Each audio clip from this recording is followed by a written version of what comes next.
Wealth Management Podcast.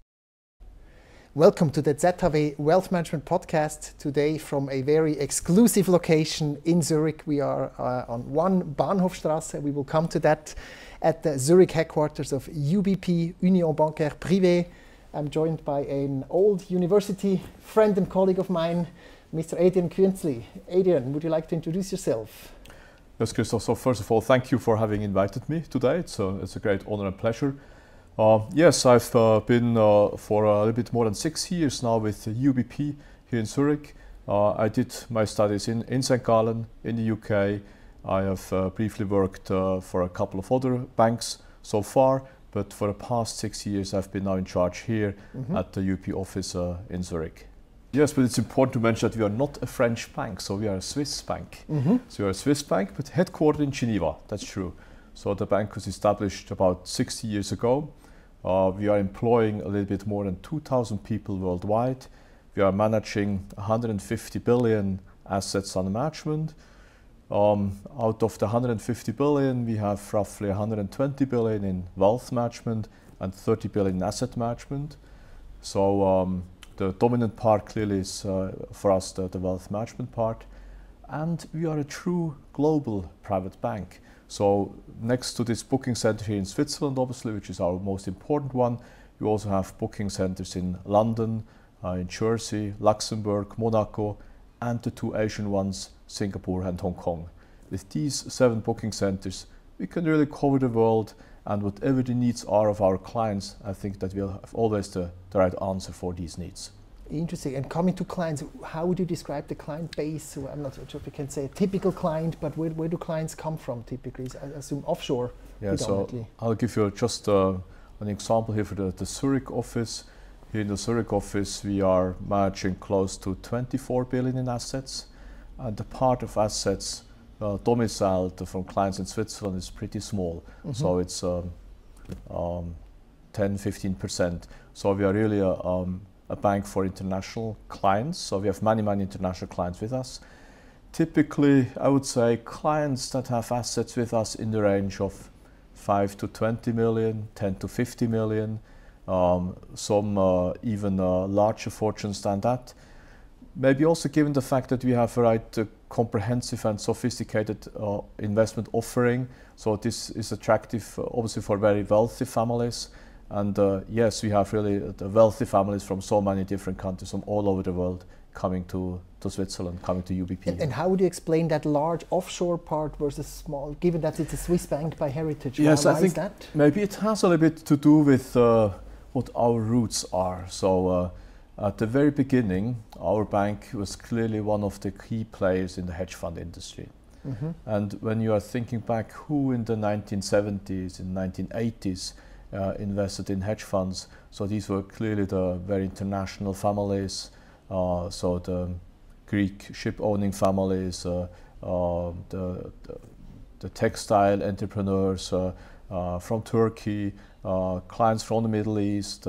So clearly, in a way, I would say an international financial elite. These clients, they are still today clients with us, but now given the size of our bank, given the fact that we are such a large bank, so obviously we have now a much broader client base all in all. But I think what still is the same is the fact that our clients on average are rather demanding, and I think this for very good reasons. Understood. And is there a dominant region, geography, is mainly European or overseas, or? No, it's we are from a geographic point of view, you are very broadly diversified. So we have clients from continental Europe, we have clients from many Eastern European countries, from the Middle East, from Mediterranean markets, Latin America. Obviously in our 2 booking centers in Asia, Singapore and Hong Kong, we cover many clients from Asian countries. With the exception of the US, so we are really covering many countries of the world. And it's a well diversified client portfolio. And I think this is also very good. So when you're just looking at the very recent example of Russia and what happened to Russian clients, so then I think it's very important to mention, to be able to say that we don't have an overweight in one specific market, because things can change very quickly in the world of banking. Yes. And preferred clients of some country can today maybe no longer be that preferred clientele that you would like to have. So it's good to have a diversified also asset base. Yes. Yes. Yeah. So it's and at the same time this forces us also to come up with a very comprehensive offering, because there are clearly regional differences. So there are clients from from certain market areas where we know they have a stronger preference for private equity type investments, private market investments. Other clients we know they tend to be more fixed income type investors. Others clearly are equity investors. So it's nice also to be able to cover all these very different demands coming from the client side. But for this you need to have a certain size, I have to admit. Yeah, and scale, yes. Yeah, we'll come to that. Maybe just finishing off the UBP chapter. We're obviously here, as I mentioned, on one Bahnhofstrasse. We're overlooking the beautiful lake of Zurich, which to me this must be not only the most prestigious address in Zurich, but arguably across Switzerland. How do you get how long have you been here, and how do you get such an address? One Bahnhofstrasse. Yes, one Bahnhofstrasse, it's true. So to be right next to the Bauer Lac Hotel and the Swiss National Bank, we feel that it's kind of a privilege to be here. And our international clients, whenever they come and visit us here, they feel the same. So they think it's a great address. So we acquired many years back a bank that was located here, Nordfinanzbank. And yes. With that bank, with that acquisition, we then became owner of the building here at the Bahnhofstrasse number 1. And yes, for us it's clearly a key point to be located here. So we are roughly 100 people in that building at Bahnhofstrasse number 1. But given the fact that we have grown considerably over the past few years, we have also 2 other office buildings in Zurich. So we are also at Claridenstrasse and at Beethovenstrasse. More operations or also client offices? So we have here at Bahnhofstrasse number 1, we have the wealth management people, the so-called client-facing employees. Obviously here we meet our clients. In Claridenstrasse, Beethovenstrasse, we have also employees working in the asset management department, treasury and trading, but also our external asset management team is based in Beethovenstrasse. Yeah, so we'll see where this takes us. Not bad. It's probably nice to be a CEO at such an address. Fantastic. It's nice to be a CEO of a bank that is having some good growth, which is not a given in banking necessarily. So, yes. I mean, when we are looking at what has happened in Switzerland over the past couple of years, so we also had some stories that were not so nice, and clearly Switzerland as a financial center, as a banking center, also had to struggle a little bit. But it's true at the same time that we have many different players in that market in Switzerland, and yes, for some banks they are still able to see good growth, and that's luckily our case. Now, looking at the offering side, and you've mentioned obviously the very strong hedge fund heritage. I very much remember that, and at least now I also observe you seem to have a strong footprint across private markets, not just the listed alternative side, but private equity, I assume, private debt, etc. What's your overall philosophy to these alternative investments? Yes, Christoph, I think the very interesting point is that when we think of private markets, so people tend to think of kind of a niche product. Quite often they think of private equity or even venture capital, or then hedge funds. But as a matter of fact, that's wrong. So when you're looking at the whole economy in general, so when we are looking at what is listed, what is privately held, so we have to come to the conclusion that the vast majority of all the assets available are clearly assets that are not listed, that are assets in a way that can be considered being private assets. So probably 90% of all the assets available are private assets. And so this asset class of private investments in a way should be the dominant asset class. Yes, and it's really a niche in a way, yes. Let's take, for example, the space of infrastructure investment. Super interesting. And so we think that it has clearly its merit to go into infrastructure type investments, and the large majority of these investments are clearly not assets belonging to publicly listed entities, but these are kind of private vehicles, private assets. So you shouldn't clearly rule out that as a client that you go into the private market space, and it's really an asset class that should no longer be neglected. But at the same time, you need to know exactly how to do it and how to enter into these markets. It's a little bit more tricky because you don't have necessarily that daily liquidity that you have in the public space. Leading to my next question, how do you access that? How do you provide your clients? Do you set up your own vehicles, or is it through managers, or do you do club deals, or how do you access such opportunities? So, broadly speaking, to give you a little bit kind of a framework of how we are looking at private markets. So we are looking at four main baskets. So we have the real estate part, we have the infrastructure part, we have the private debt part, and we have the private equity part. And for these four different categories, we think that first of all, as a client, you should have your investments in all these four areas, because they are all very attractive, at the same time offering different risk-return characteristics. And as always, if possible, you should go for a diversified approach, diversified solution. And today we have very good solutions with the so-called semi-liquid funds that are available, covering these different classes. But the beauty, obviously, of private markets is that you can always do also single deals on top. So, for example, what we have offered to our clients for many years are single deals in the real estate area, where we, together with partners, acquired a flagship building somewhere in the world, and then we offered our clients to become co-owner of that building.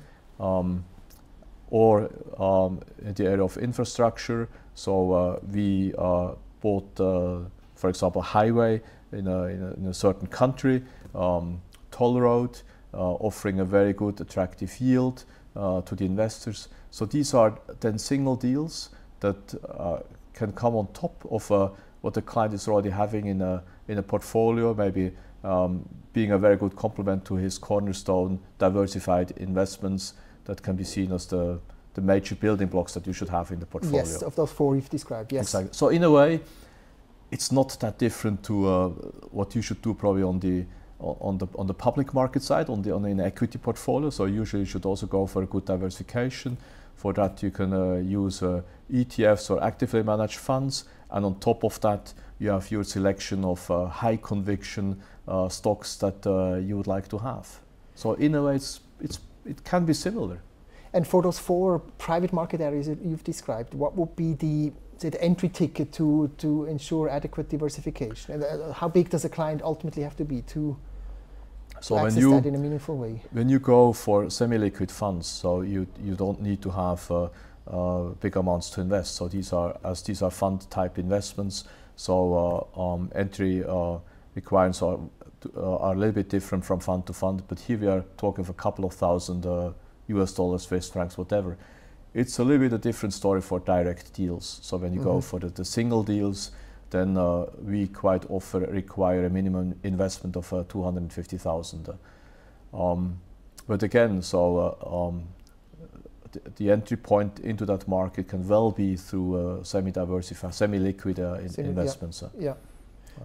And when we are looking at the real estate part and also the infrastructure part, private debt part, this is closer to risk returns that you see in the fixed income world. Only when you're looking at the private equity space, obviously then we are more into the equity bucket with the risk return characteristics that we know from the equity markets. Understood, yeah. So it doesn't mean, so private market doesn't mean necessarily high risk, per se. Per se, so equity type investments, not at all. So 3 of the 4 baskets do have more clearly fixed income type characteristics. And I'm not sure if you can share the percentage, or can you give us a feeling of the private markets penetration of your assets? Is it probably higher than in other banks? Yes. So we think that we could clearly go up to 20-25% in a client portfolio if it's done in a diversified way that I've just outlined, described. But as a matter of fact, what I see quite often is that clients, they either have 0 in their portfolio, or then, because they are so convinced, an amount even higher than the 20%. So it's rather unusual to see someone with just a 10 or 15 allocation, which this also would be okay. But what I observe is that quite often clients are not yet familiar with that asset class, and they don't have anything, or they are really fully convinced, and then they go even higher. Yeah, because which they I like think it, is quite interesting. Yeah. But if I understood, say, the bank's philosophy correctly, you say it should be part of any well-diversified high net worth portfolio. Yes, ultimately. Absolutely, and it's. I mean, for a couple of years already, we have been following closely what the so-called endowment style investment approach is. So I think people are quite familiar with it, because these leading universities like Yale, Harvard, all the US universities, they applied this so-called endowment style investment approach, that they allocate a significant part of the assets to private markets. But I think that only now very recently, with these semi-liquid investment possibilities, I think this space now got more accessible also for the broader public. Yes. And so in a way, we are at an interesting turning point in how the average client can invest. So clearly, we have today a lot more exciting possibilities and opportunities than 2-3 years ago. Because it probably used to be, when we were students, I guess 7-figure entry tickets into such funds. So that has come a long way. Yes, exactly, and it's and there was also kind of a misconception of what private markets could be. As I said before, it's private markets was then equal hedge funds or private equity or even venture capital, and that's no longer the case today. It means something completely different. And in the end, I think the good message to our clients and investors is that this should lead to better portfolios, to portfolios with more attractive risk-return characteristics, and in the end, better performance. How do you manage the risks associated with that as UBP? Let's say a deal goes wrong, or a manager does something wrong, or. Yeah, so I think it's obviously there are a couple of techniques how to build portfolios, but I think what I would like to stress, it's not only about the investment due diligence of a vehicle, of a fund that needs to be assessed, but also the operational due diligence. So you really have to understand. So when you're looking at a specific fund, so how is this fund organized? So who are the auditors? Where is the custodian? So there are a couple of technical questions also that clearly more touch the operational side of an investment. So it's not enough just to understand the investment strategy and to do an interview with the portfolio manager. So you should also understand, well, how is the setup of that legal vehicle, of that structure. Yeah. I think that's key. Even more so because you are dealing with investments that are not that liquid, where it can take easily 1 quarter, 2 quarters, 3 quarters, 1 year, 2 years to get out. So you want to be sure that you have invested in the right vehicle. With the right managers. Exactly.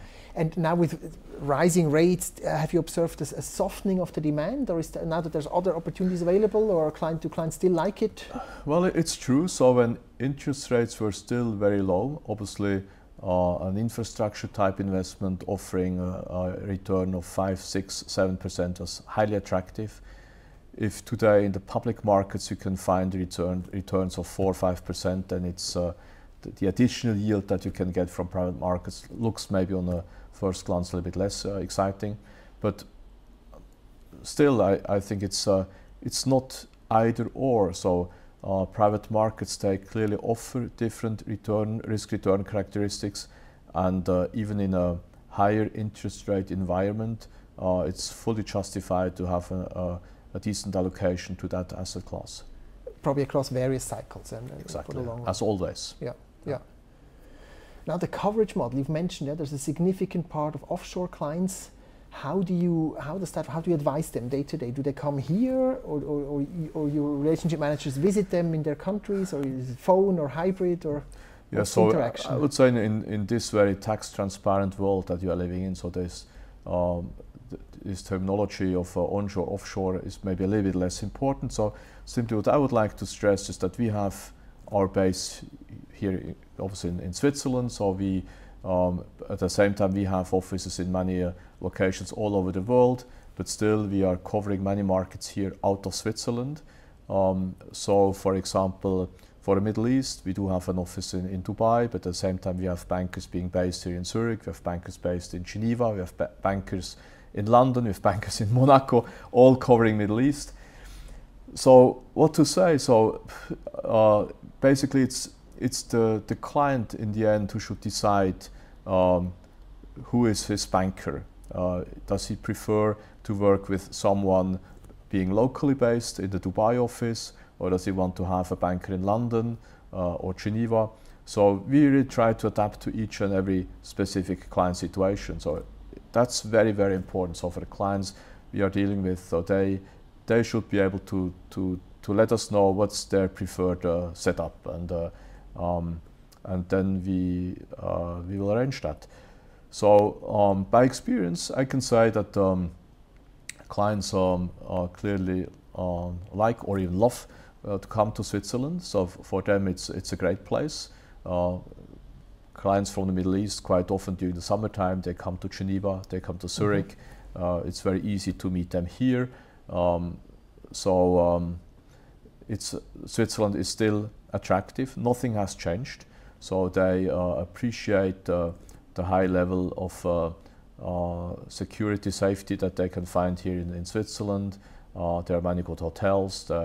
Also the healthcare system is such that whenever they need to come to find a place for good treatment, so it's possible to find this here in Switzerland. So there are many advantages still closely linked to Switzerland. And I would not hesitate to mention the high quality that we as a bank offer. And so we are still so many people working in banking in Switzerland. I couldn't think that easily of any other financial center having the same number of highly trained, qualified people as we do in Switzerland. With this knowledge base, so yes. Even though we have had a couple of accidents in Switzerland still, I think we should be a little bit more proud of what we can offer here in Switzerland. Yes. Yeah, and I guess no banking interview without digitalization as a topic in this model. Is digital tech, the whole technology, is that a topic, say video chats or AI or e-signatures, all those new ways of communicating with clients? It's I would say it's not only a topic in our dealings with the client, so this interface bank client, but probably it's even more important in all our processes that are not visible to the client. So the way we operate behind the screen. So here we have invested really a lot in many different processes, new solutions. That's key. As for the interactions with the clients, so I think, yes, in today's world, obviously it's important that you have a good e-banking, that you have as an additional channel the possibility to send each and everything to the client also via kind of an e-channel. But for this client segment where we are in, so wealth management, 5 to 20, 10 to 50 million, at the same time the client still wants to have a contact person. So if he has a question, he wants to be able to call someone, and this person then should answer the phone and solve the problem immediately. Exactly. Yeah. So we are here really to help our clients. Our clients, in a way, they are very demanding for very good reasons. They expect that we can pick up all their requests in no time and come up with good solutions. And this kind of availability that we show and the commitment to our clients, that's a very important part of our service offering. And I think the clients they appreciate that, and also they are willing to pay a price for that. So Swiss banking, it's not the cheapest of all the services being offered, but I think the level, the quality that we are offering is also unique. Mm-hmm. But this means also that we have to have good people to be able to offer that kind of high quality service, and this cannot that easily be replaced by a robot type service. Mm-hmm. So. And overall, I mean, as you've initially mentioned, it has worked well, and you're growing nicely and profitably. We were pleased to see you in our study, scoring well. I'm not sure if you can share anything about your strategy or your strategic priorities. Where will this continue? Where will your future growth come from? Yes, so in banking, it's very important to stay very focused. So I don't necessarily want to, out of Zurich now, to develop new markets and venture out in new areas. We want to stay simply very focused. More of the same is one of the key things that we would like to do. So we are having very successful teams for many different markets.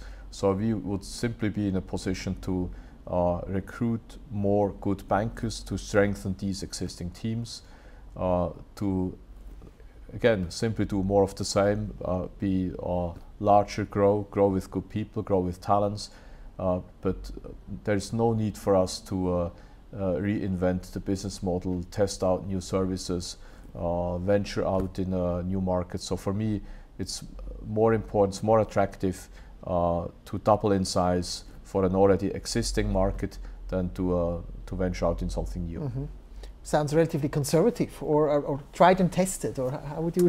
Try and test it, but still it's not boring at all, because what changes all the time are the clients we are dealing with, the needs of our clients. Financial markets are evolving, so even I think it's important to stay focused, because there is so much change happening around us that at least we should know exactly in what direction we are heading. Mm-hmm. So if we try to reinvent ourselves each and every year, so this would be a very bad strategic approach.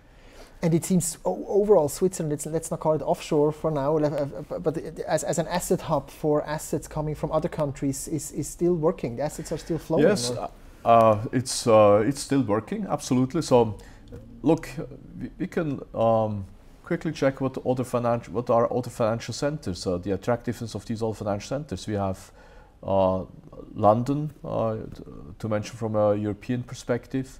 Even though Brexit happened, I think it's still an attractive financial center, but at the same time, from a regulatory environment, it's a very tough financial center, it's demanding.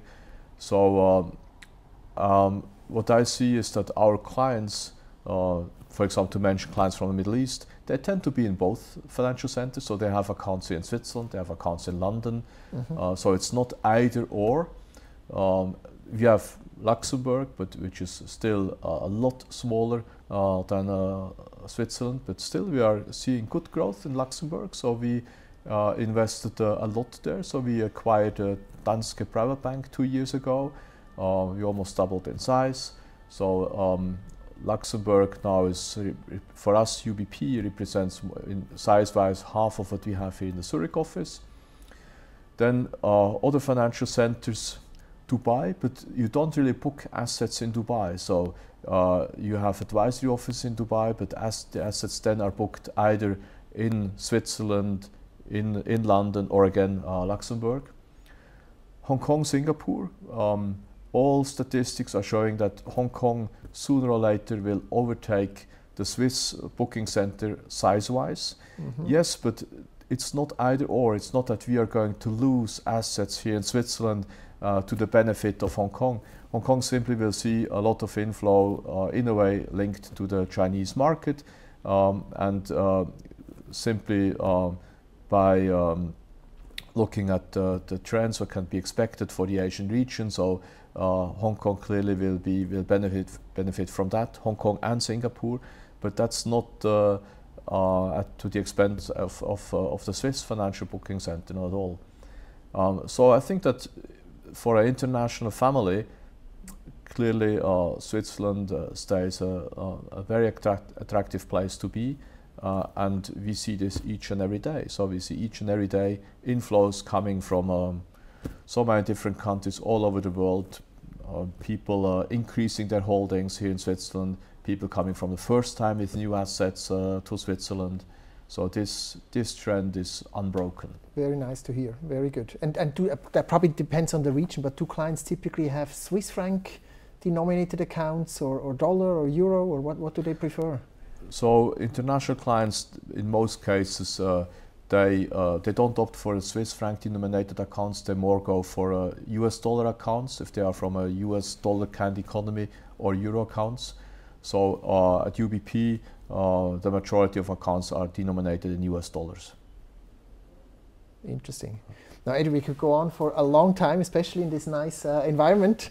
Maybe concluding and fitting with this overall topic of, say, financial market, as Switzerland as a hub. Is there any request you may have, or any what would be your number one wish as a CEO? What would make your life easier towards the regulator or the country, the financial hub, politicians? Is there anything missing? So I think that over the past few years we have been maybe discussing a little bit too often all the problems that we are having in Switzerland in the banking landscape. So I think we should be maybe a little bit prouder of what we have achieved over all these years. It's still a super important industry for Switzerland. We have so many highly talented people working in that industry. We are attracting the greatest families from all over the world to Switzerland. So I think we should be proud of that, and I think that we should maybe again find our way to be in a kind of position of thought leadership for what is happening in the world of investing. And I think at the very heart of what we are doing, so the DNA of wealth management is really to think how to invest and how to grow the fortunes of our clients. This needs thought leadership, and if you are just always in a kind of a defensive mood, battling against new tax proposals, battling against new regulatory initiatives, that's not a good position to be in. So let's focus maybe a little more on the true interesting investment topics, and to be thought leader in that. It's not the first time I'm hearing this. Yeah. So for the podcast watchers, in other interviews we've heard similar things. It seems we're good at what we're doing here in Switzerland, but we could further improve in marketing and promoting it a bit more forcefully. I think with so many good people that you have working in that industry, I think we should be a little bit more vocal about very good. These topics. Very good. Nice conclusion. Thank you, Adrian. Very interesting. Thanks a lot. Thank you. Cheers. Thanks, Christoph. Thank you. Thank you very much for your attention.